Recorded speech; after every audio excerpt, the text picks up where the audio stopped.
Assalamualaikum warahmatullahi wabarakatuh. Alhamdulillahirrabbilalamin. Kita masih ketemu lagi pada kesempatan yang baik ini. Chapter dulu. Nah, kita akan membahas beberapa soal tentang UP, soal UP lagi ya, soal yang kedua. Kita akan membahas, kalau ini kita akan materinya mungkin sedikit banyak tentang soal-soal UP. Persiapan di Juli ini sudah mulai harus intensif lebih banyak lagi tentang soal-soal UP, sehingga rekan-rekan semua dapat lebih paham tentang soal UP dan mempersiapkan lebih jauh dan lebih banyak. Oke. Yang pertama ini dari Rin Febia SPD dari SMP 1 Lembang. Materi UP 2022 disajikan narasi tentang penghasilan seorang yang bekerja di sebuah perusahaan BUMN dalam setiap bulan. Mahasiswa menentukan konsep zakat profesi, hasil jasa profesi, atau pengertian dan hukum. Zakat profesi dapat dimaknai sebagai pekerjaan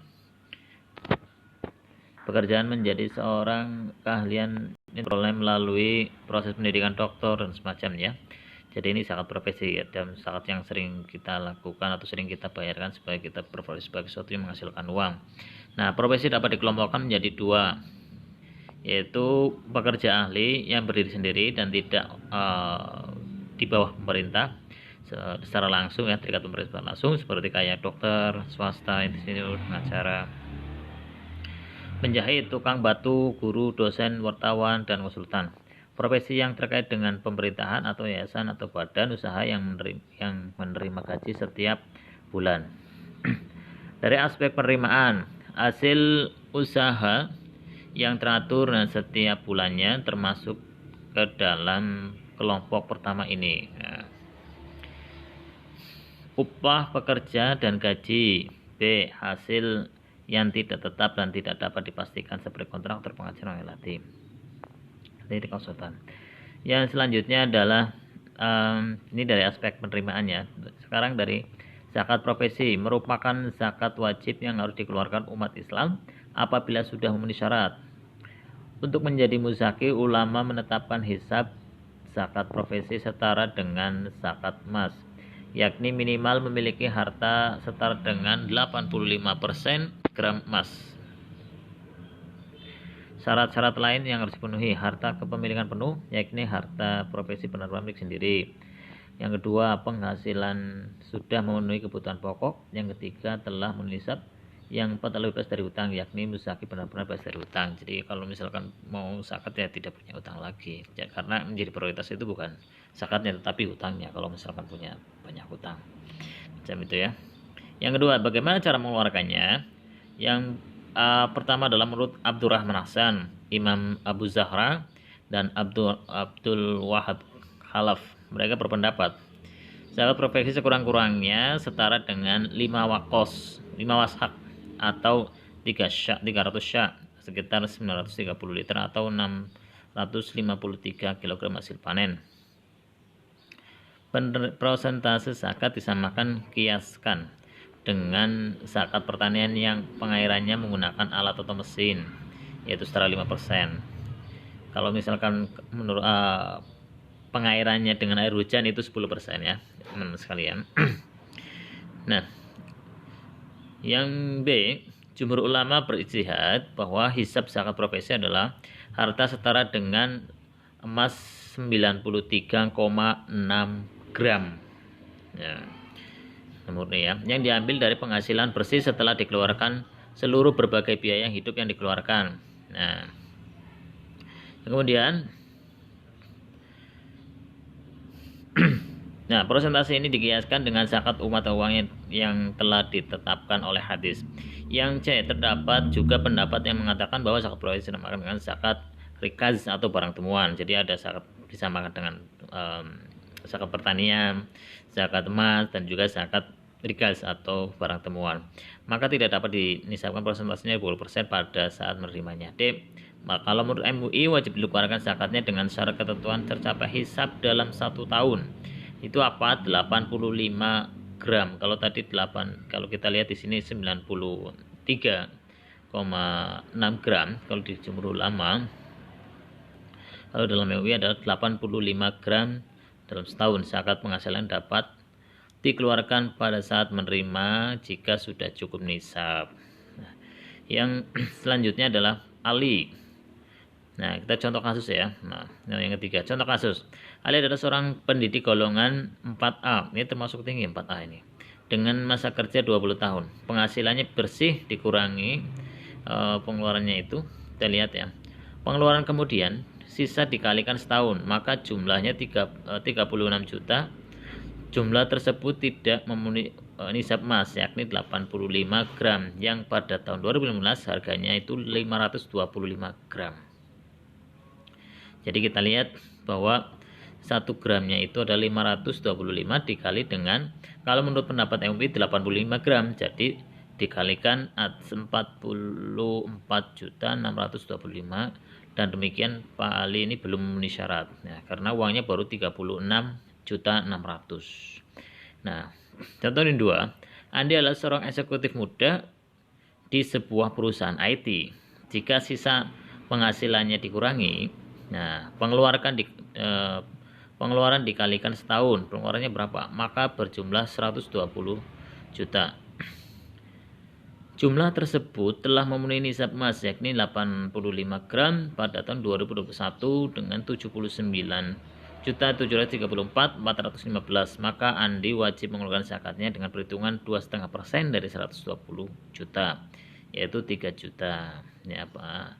Andi mengeluarkan secara takjil atau didahulukan, maka Andi dapat mengeluarkan secara bulanan hingga bulanan membayar 250.000. Ini bisa sistem bulanan ya. Yang kedua, dalam prakteknya zakat penghasilan dapat ditunaikan setiap bulannya dengan nilai hisab penghasilan setiap bulannya minimal 6.644.4.860. Mereka yang telah menyisihkan dari hartanya penghasilan dengan jumlah tersebut wajib mengeluarkan zakatnya. Jadi ini merupakan bagian daripada sebuah inovasi biar tidak terlalu memberatkan penghasilannya, dan dikeluarkan zakatnya setiap tahun 2,5%. Menurut jumhur ulama bahwa yang wajib mengeluarkan zakat hasil tanah yang dikeluarkan disewakan adalah pihak yang pertama, penyewa.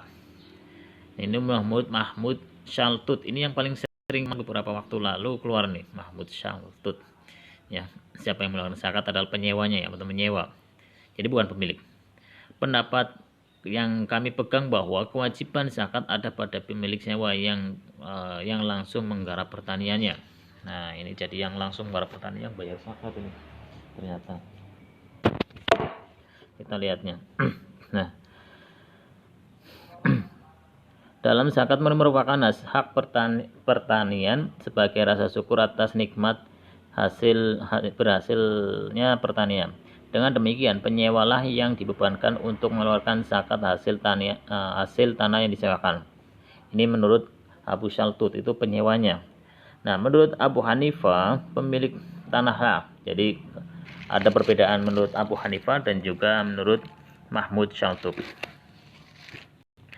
Nah, yang wajib adalah pemilik tanah yang menurut Abu Hanifah, karena dari sebab tanahnya itu hasilnya diperoleh. Jadi melihat daripada asal usul hasil zakatnya dari mana? Dari yang pemilik tanah.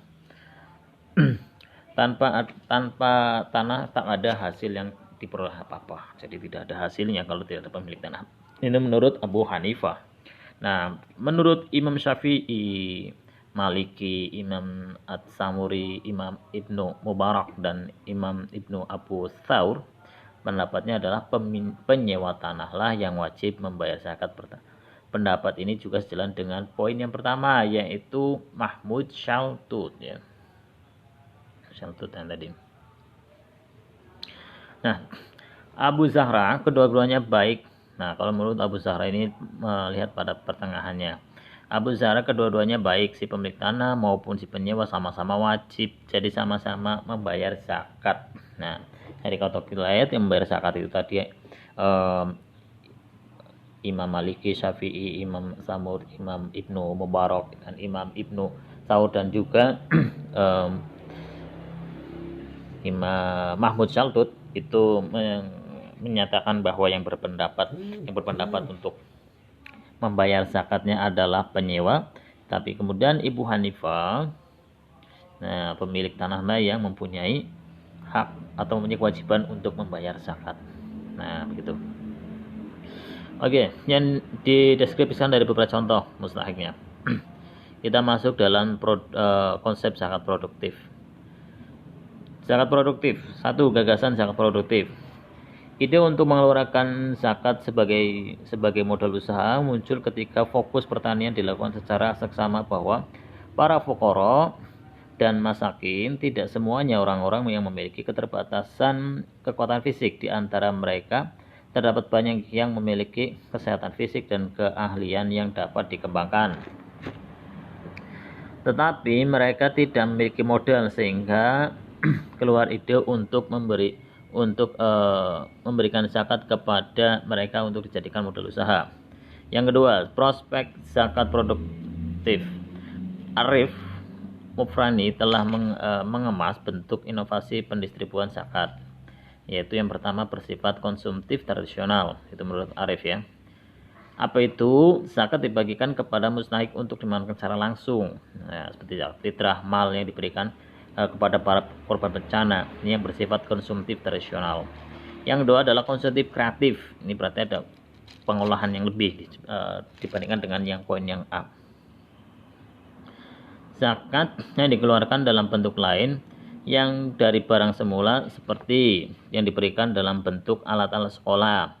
Jadi bukan cuma produktif secara makanan, ini lebih pada barang-barang sekunder. Nah, beasiswa dan semacamnya. Yang C, distribusi bersifat produktif tradisional. Kalau yang tadi adalah konsumtif tradisional, konsumtif kreatif, ini produktif ya, produktif tradisional. Tadi masuk konsumtif, ini produktif tapi tradisional. Yaitu zakat ini diberikan dalam bentuk barang-barang produktif. Kalian lihatnya produktifnya ya, seperti kambing, tapi masih tradisional sifatnya, sapi dan semacamnya untuk peternakan. Pemberian dalam bentuk ini dapat menciptakan usaha yang membuka lapangan kerja bagi fakir miskin. Nah, yang D adalah distribusi dalam bentuk produktif kreatif. Berarti intinya ada tradisional dari segi konsumtif maupun produktif. Nah, ini lebih berkembang lagi produktif kreatif, yaitu zakat yang dikeluarkan dalam bentuk permodalan baik untuk menambah modal perdagangan usaha kecil maupun membangun proyek sosial dan proyek ekonomis. Jadi kawan-kawan sekalian, untuk melihat ini kata kuncinya adalah produktif atau konsumtif. Kalau misalkan konsumtif itu ada tradisional dan ada kreatif, begitu juga produktif. Intinya kalau konsumtif adalah kegiatan memakai barang, tapi kalau produktif itu kegiatan untuk pengembangan ya. Jadi intinya poinnya di situ saja.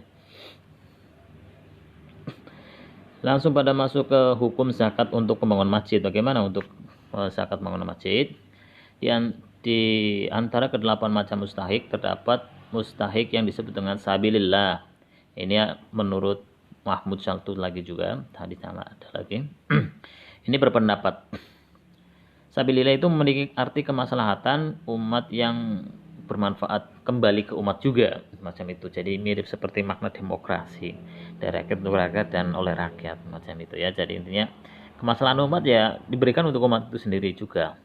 Nah, itu jadi boleh, artinya zakat untuk membangun masjid, karena kembali lagi itu kebaikannya untuk umat, seperti bangun rumah sakit, masjid, dan institusi lembaga pendidikan.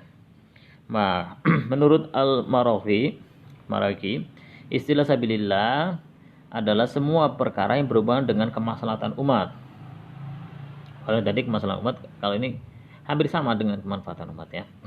Dapat dimasukkan ke dalam sabilillah seperti perkara menyangkut masalah agama dan juga pemerintahan. Nah, ini lebih luas lagi seperti haji dan semacamnya. Nah, ini kalau menurut Al-Maraghi, ini lebih luas lagi. Nah, tadi manfaat dengan ke pendidikan dan rumah sakit dan keumatan, ini lebih luas dengan pemerintahan lagi ya. Tadi sama dengan mungkin hampir sama dengan zakat, pajak ya. Dan pemerintahan masuk di dalamnya sih, begitu ya. Yang kalau menurut Yusuf Qaradawi, istilah sabilillah memiliki arti yang lentur, yaitu semua sarana yang dapat dipergunakan untuk memperjuangkan kemajuan umat Islam. Ini lebih fleksibel lagi. Kalau misalkan sabilillah itu apa? Intinya apa sih yang diperlukan umat, yang diperlukan Islam dalam langkah kemaslahatan untuk kemajuan umat Islam, itu sabilillah. Nah, itu lebih luas lagi di sini ya kalau menurut Yusuf Qaradawi. Yusuf Qaradawi itu lebih fleksibel. Nah, kita lihat menurut Syed Sabik. Ini pendapatnya bahwa istilah sabilillah adalah semua jalan yang dapat menyampaikan kepada keridhaan Allah, baik berupa ilmu, amal. Kesimpulannya adalah bahwa pengertian sabilillah secara umum dapat mencakup semua jalan menuju kebaikan dan kemanfaatan yang tujuannya adalah keridhaan Allah Subhanahu wa taala. Salah satunya masjid, itu boleh. Nah, yang selanjutnya disajikan deskripsi konseptual tentang nikah dengan Islam menurut pandangan para hukum fikih. Nah, kita melihatnya konsepnya tentang hukum fikih di materi nikah. Nikah tadi adalah zakat, kita masuk ke materi nikah. Konsep nikah dalam Islam. Yang pertama, syariat pernikahan. Kelayakan manusia untuk menerima syariat diperkuat oleh 3 argumentasi. A. Manusia adalah makhluk yang berakal tentunya, yang menjalankan setiap perintahnya. Yang B. Manusia diciptakan oleh Allah berpasangan. Yang C. Pernikahan dalam Islam disebut sebagai perilaku para nabi dan memasukkan sebagai salah satu fitrah manusia. Nikah dalam syariat Islam juga diartikan sebagai sebuah akad yang menghalalkan pergaulan dan yang membatasi hak dan kewajiban serta tolong-menolong antara laki-laki dan perempuan yang bukan mahram tentunya, dengan rukun dan syarat yang telah ditentukan. Ya, rukun nikah yaitu ada wali dari calon istri, 2 orang saksi, mahar, dan ijab kabul. Ini rukunnya, rukun pada sesuatu yang rentetan yang harus ada. Hikmahnya apa? Nah, hikmahnya pertama adalah nafsu seks termasuk dalam tuntutan terkuat selalu meliputi kehidupan manusia. Pernikahan merupakan aturan yang paling baik dan jalan keluar yang menunjukkan untuk memuaskan seks manusia. Yang B, pernikahan jalan terbaik untuk melahirkan anak, memperbanyak kelahiran dan melestarikan kehidupan dengan selalu menjaga keturunan. C, naluri kebapaan dan keibuan akan tumbuh dan berkembang dalam menaungi anak masa kanak-kanak serta tumbuhnya rasa kasih sayang. D, rasa tanggung jawab dari pernikahan serta mengurus anak dapat membangkitkan semangat dan mencurahkan segala kemampuan dalam memperkuat potensi diri. E, membagi-bagi pekerjaan dan membatasi tanggung jawab bekerja kepada suami dan istri. 3, hukum pernikahan. Yang pertama adalah wajib. Kalau wajib berarti harus ya. Hukum ini naik dibebankan kepada orang yang telah mampu memberi nafkah. Jiwanya terpanggil untuk nikah dan jika tidak nikah khawatir terjerumus ke dalam perzinahan. B, sunnah. Yang kata ini sudah mapan, tinggal langsung aja nikah. Hukum nikah ini pantas kepada orang yang merindukan pernikahan dan mampu memberi nafkah, tapi sebenarnya masih mampu menahan diri dari perbuatan zina. C, haram. Hukum ini bagi orang yang tidak mampu memberikan nafkah tapi yang memaksakan diri. Ada juga salah satunya niatan untuk menyakiti atau menguasai harta pasangan, itu salah satu juga dalam hukum haram. Nah, kita masuk pernikahan monogami dalam Islam. Pengertiannya apa? Pengertian adalah sistem yang hanya memperbolehkan seorang laki-laki mempunyai satu istri dalam jangka waktu tertentu. Hukum asal perkawinan dalam Islam adalah monogami. Hukum ini sangatlah beralasan karena dengan monogami tujuan pernikahan untuk mengantarkan keluarga bahagia akan lebih mudah karena tidak terlalu banyak beban. 2. Dalil pernikahan dalam monogami. Hukum Islam menetapkan kepada laki-laki untuk beristri satu saja. Dalam hukum monogami dalam Islam adalah Al-Quran yang menjalankan tentang kewajiban berperilaku adil terhadap seorang istri. Dan jika khawatir tidak mampu berperilaku adil, maka wajib monogami. Bahkan secara tegas bahwa Allah Subhanahu wa taala menyatakan para suami tidak akan mampu berbuat adil kepada istri mereka. Sebab syarat keadilan menjadi syarat berat bagi setiap suami yang akan melaksanakan pernikahan lebih dari seorang istri. Ini dalilnya dalam surat An-Nisa ayat yang ketiga dan 129. Yang selanjutnya adalah disajikan deskripsi kasus dalam satu masyarakat tentang adanya seorang laki-laki yang beristri lebih dari satu. Nah, poligami. Yang pertama kita masuk ke dalam materi selanjutnya adalah pengertian dan hukum poligami. Secara kebahasaan yang lebih tepat poligami dalam kamus bahasa Indonesia adalah sistem perkawinan yang membolehkan seorang pria memiliki beberapa wanita atau istri di dalam waktu yang bersamaan. Pada pasalnya, hukum poligami itu diperolehkan jika seorang suami tidak dikhawatirkan berbuat zalim terhadap istri-istrinya. Menurut Mahmud Syalkut, bahwa pada asal Islam memerintah laki-laki untuk beristri satu boleh beristri lebih dari satu jika dipandang darurat. Yusuf Qaradawi menjelaskan kondisi darurat itu seperti apa. Yang A, ditemukan seorang suami yang menginginkan keturunan tapi istri tidak mampu atau ternyata tidak bisa melahirkan anak, bukan sesuatu hal. Yang B, di antara suami ada yang memiliki oversex. Nah, itu menurut oversex itu adalah menurut Yusuf Qaradawi.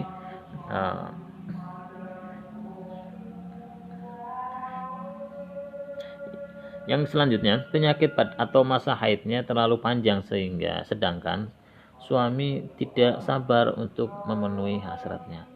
Yang C, jumlah wanita lebih banyak dibanding laki-laki. Yang selanjutnya, kewajiban yang harus dipenuhi setelah poligami yaitu suami harus berperilaku adil dalam yang pertama nafkah. Nafkah itu ada nafkah lahir. Suami dituntut untuk berperilaku adil terhadap istri-istrinya dalam memberikan makan, minum, pakaian, rumah serta waktu. B, batin, secara batinnya, nafkah batinnya. Keadilan yang bersifat batin yaitu kecenderungan hati cinta ini yang sangat sulit. Kita masuk ke nikah mut'ah pada masa kini. Di masa sekarang ini praktek nikah mut'ah ini terjadi lagi, bahkan ada yang melegalkan kembali seperti kelompok Syiah. Menghalalan nikah mut'ah, ya perlu dikatakan adalah nikah dalam waktu tertentu atau seperti kontrak. Lanjut, menghalalan nikah mut'ah pada masa sekarang ini dapat dikatakan batil dan sangat mudah untuk ditolak baik secara akli maupun nakli. A, Islam menetapkan pernikahan sebagai ikatan perjanjian yang kuat, sedangkan dalam nikah mut'ah atau kontrak perkawinan tidak bersifat kekal. La ilaha illallah. Nah, lanjut.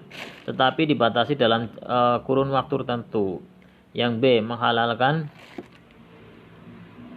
nikah mut'ah berarti langkah mundur dari sesuatu yang telah ditetapkan secara sempurna oleh Islam.